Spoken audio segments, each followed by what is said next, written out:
वज़ीर-ए-आज़म शहबाज शरीफ ने दुनिया के सामने भारत का हकीकी चेहरा बेनकाब और पैगाम का अमन जो है वो जारी किया, और इसके लिए उन्होंने ये मिशन जो है वो बिलावल भुट्टो ज़रदारी को अब सौंप दिया है। खुसूसी कमेटी भी तश्कील दे दी गई है। बिलावल इसको करेंगे लीड, और ये कमेटी करेगी क्या? यूरोपीय मुल्कों का ये दौरा करेगी। तो इसी सब पे हम बात कर लेते हैं। हमारे साथ मौजूद हैं शेरी रहमान साहिबा। शेरी साहिबा, अस्सलाम वालेकुम, बहुत शुक्रिया आपके वक्त का। बिलावल इन दिनों बहुत तारीफ़ें समेट रहे हैं जो उनके खारजा के मामलात में बयानात हैं। उस हवाले से उनको एक बहुत मैच्योर पॉलिटिशियन जो है वो डिक्लेयर किया जा रहा है थ्रू आउट द वर्ल्ड। अब वज़ीर आज़म की जो कमेटी बनाई गई जिसमें बिलावल को जाके दुनिया को बावर कराने की जिम्मेदारी सौंपी गई है, कितनी बड़ी डेवलपमेंट देखती हैं इसको आप? जी, मैं समझती हूँ कि बहुत मौसर कदम उठाया, बर वक्त उठाया, और इसमें कोई दो राय नहीं है कि पूरी जंग के दौरान बिलावल भुट्टो ज़रदारी ने अपना लोहा मनवाया। पहले भी फॉरेन मिनिस्टर रह चुके हैं, लेकिन इस जंग में उन्होंने जिस तरह सफारती महाज इंटरनेशनली संभाला, तो ये मैं समझती हूँ सारे हमारे जितने भी लोग हैं मुल्क के और मुल्क के बाहर, यही सब पैगाम भेज रहे हैं कि चेयरमैन बिलावल को ही आप आगे इसमें नॉमिनेट करें। नॉमिनेट तो खैर ज़रूर करते, लेकिन उनको पूछना भी था, और ये अग्री कर गए कि ये देखिए एक अपॉर्चुनिटी है मुल्क के लिए, एक विंडो है जो खुलनी है, और मज़ीद जो चेयरमैन बिलावल की सियासी और सफारतकारी के लोहे ने मनवाना है, और आगे ज़रूर इसको और खोलनी है विंडो को, क्योंकि देखिए भारत ने इंटरनेशनली इस वक्त आइसोलेशन का सामना किया है जो उनकी तवक्को में नहीं था, और वो फिर भी बहुत एक शौक में तो हैं, लेकिन उन्होंने 7 वफूद बना दिए, आपने देखे काफी बौखलाए हुए हैं, और अभी भी वो चेंज कर रहे हैं मेरी इत्तला में। आई डोंट, आप चेक कर लें, हम लोग तो फेक न्यूज पर नहीं मबनी करते अपना तज्जिया या अपनी सोच, तो आई थिंक वो यूरोप का चेंज कर रहे हैं शशि थरूर से। अब उन्होंने सुना जब है कि चेयरमैन बिलावल जा रहे हैं, तो उधर भी काफी खलबली मच गई है, और बड़ी अच्छी बात है खलबली मचे, क्योंकि बहुत साल हो गए। जी 1-2 साल से हम अब बिजनेस एज यूजुअल तो नहीं करनी चाहिए ना, हमें बहुत ही अग्रेसिव अब बयानियां और तो इंटरनेशनली कम अज कम और डिप्लोमेटिकली रखना पड़ेगा। ये जरूरी है कि बिलावल भुट्टो ज़रदारी 2 हफ्ते अपना टाइम जरूर देंगे हर जगह, लेकिन वो उसके बाद वहाँ के जो डेस्क पे सफीर हैं उनको ये महाज बना के आगे चलना होगा। बिजनेस एज यूजुअल तो नहीं होना चाहिए, बिल्कुल नहीं होना चाहिए। अच्छा शेरी साहिबा, I been watching other media as well, you must have been also. Nikki Haley का एक बयान आता है जिसमें वो ये कहती है, before at the very initial stage, जब हमने देखा कि पहलगाम के बाद इंडिया ने मिस एडवेंचर किया और वहाँ से मिसाइल 5 हमारे एरियाज़ को टारगेट किया गया, उनकी जानिब से कहा गया कि जी बिल्कुल इंडिया का हक है और पाकिस्तान जो है वो दहशतगर्दी को सपोर्ट कर रहा है, और अगर इस तरह से इंडिया ने किया है तो ये उनका हक है। आई थिंक ये नैरेटिव जो है, ऑब्वियसली अब बिलावल भुट्टो ज़रदारी साहब जब जाएंगे तो ये बात करेंगे, बट द थिंग कि आप किसी भी दूसरे मुल्क में जब आपने कोई एविडेंस नहीं पेश किया, उसके बाद जाके आप कह देंगे जी हाँ हमने आपके ये सेफ हेवन था इस दहशतगर्द तंजीम का और हमने इसको तबाह कर दिया है। आई थिंक ये चेंज होना चाहिए कि पाकिस्तान कोई आपके लिए खुला महाज नहीं है कि आप जब चाहेंगे मुंह उठाएंगे यहाँ अटैक करेंगे बगैर किसी एविडेंस के, और वैसे तो आप अटैक ही क्यों करेंगे। सो आई थिंक दैट ऑल्सो जब यूरोपियन कंट्रीज़ में जाते हैं और उनसे बात करते हैं, ये हमें सामने रखना होगा कि पाकिस्तान ठीक है कमज़ोर मुल्क नहीं, बट यू ऑल्सो कांटेक्ट। ये बहुत अहम बात कही आपने कि ये इक्विवेलेंस नहीं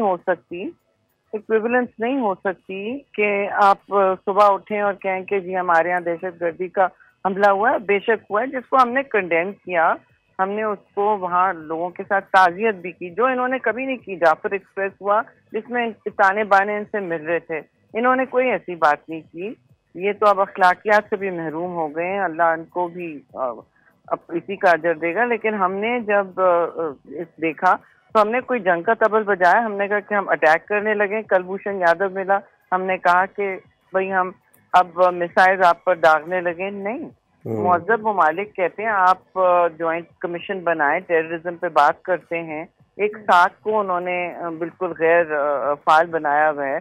अब वो आपके पानी को भी दरिया پر بھی حملہ کر رہے ہیں جو پاکستان کی لائف لائن ہے. اور پھر یہ جو ایکویولنس جس کی آپ بات کریں کہ جی بس یہاں ہمارے یہاں اٹیک ہوا ہے، جی آپ دیکھیں آپ نے اپنے مقبوضہ کشمیر میں حالات کیا کیے ہیں. تو وہ نہیں دیکھ رہے، وہ دیکھ رہے ہیں کہ اب بس ہم نے ابھی تک ان کی تحقیقات نہیں ہوئی. جی ہاں 4 دن پہلے ministry of external affairs India کے اسپوکسمین نہیں بتا سکے کہ کون وہ لوگ تھے جو اس میں انوالو تھے، کیا ان کے فنگر پرنٹس تھے، کیا ان کی شناخت تھی. نو نتھنگ.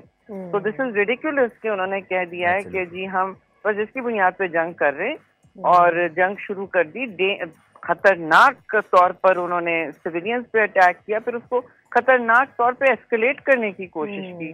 آخر کار سیز فائر مانگنا پڑا، لیکن یہ کوئی اچھا انہوں نے پریسیڈنٹ نہیں ڈالا، کوئی اچھا فعال نہیں تھا جو انہوں نے اس وقت کیا. اور اس سے دو بہت بڑے محاذوں پہ ان کو شکست کا سامنا ہوا ہے، غیر متوقع ان کے لیے. کہ ایک تو ڈپلومیٹکلی ہوا ہے جی، ملیٹریلی بھی تو آپ نے سب کے سامنے وہ ڈسکس ہو چکا ہے بار بار، لیکن ڈپلومیٹکلی ان کے سارے اسٹریٹجک الائنسز جن پر ان کو بڑا ناز تھا کہ ہم ان میں سب پھنسے ہوئے، انہوں نے ان پر سوالیہ نشان اٹھتا ہے ان کے لیے کہ وہ سارے کے سارے الائنسز سب نے نیوٹرل اسٹیٹمنٹ دیے جی، سارے کے ساروں نے. دیکھیں آپ سارے. اس میں میم ایک چیز یہ ہے کہ جی نیو نارم کی بھارت ایک نیریٹو بنانے کی کوشش کر رہا تھا اور دنیا کو بتا رہا تھا کہ اگر پاکستان سے کچھ ہوگا تو ہم تو اسی طرح میزائل ماریں گے اور پاکستان خاموش رہے گا. بٹ نیو نارم اب یہ بن رہا ہے کہ ٹرمپ پاکستان کی تعریف کر رہے ہیں. ٹرمپ کہہ رہے ہیں کہ پاکستانی بڑے ذہین لوگ ہیں، ٹرمپ 2.0 ہو رہے ہیں. سو نیو نارم انڈیا کا تو نہیں چلا، but ma'am do you think کہ اب دنیا میں ایک نیو نارم آ رہا ہے؟ The word terror is now it's not long gone, but لوگ اس کی طرف اس کو بائی نہیں کر رہے ہیں.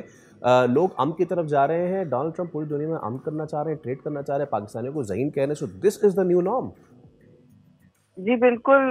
یہ وہ بھارت میں تو وہ نیا ایب نارمل اسٹیبلش کرنے کی کوشش کریں، but the new normal as you سے از دس دیٹ وہ ایک سوال میں آپ سے ذہن میں رکھیے کہ یہ اس لیے بھی ہو رہا ہے کہ انہوں نے بھی سوچا ہوگا، امریکہ نے، وہ اسٹریٹجکلی سوچتے ہیں کہ یہ ہندوستان ہمارا نیٹ سیکیورٹی پرووائڈر تھا خطے میں، اور اور ان کی ظاہر ہے ان کی رائیولری چین کے ساتھ ہے.